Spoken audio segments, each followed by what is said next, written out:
कारण ज्या शरद पवार साहेबांनी त्याला मोठं केलं तो पक्ष मोडला त्यांनी. ज्या शरद पवार साहेबांनी त्याच्या म्हणण्यावरती मराठ्यांचं आरक्षण त्यांना दिलं, त्यांचा सुद्धा आमचं तर जाऊ द्या हो, आम्ही आमचं तर मिळूच.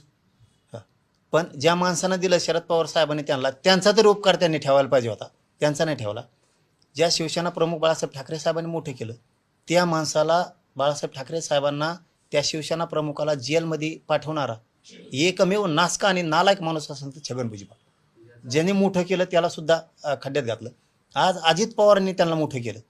आज अजित पवारांविषयी सुद्धा प्रचंड मोठं षडयंत्र तयार करायला लागलाय.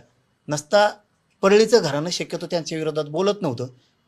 परळीचं घराणं अजित पवारांच्या विरोधात बोलत नव्हतं, कारण परळीचं अर्ध घराणं संपलं होतं. पवारांमुळं अर्ध मुंडेंचं घराणं, परळीचं घराणं मोठं झालं.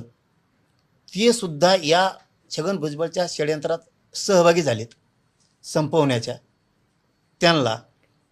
कारण यांना ज्यावेळेस कोणी मदतीचा हात देत नव्हतं त्यावेळेस त्यांनी दिला. आता ह्या अलिबाबानं अजित पवारनी मोठं करून सुद्धा आज अजित पवार संपवण्याचा घाट यांनी 2-3 जणांनी मिळून आता आतून सुरू केला आहे.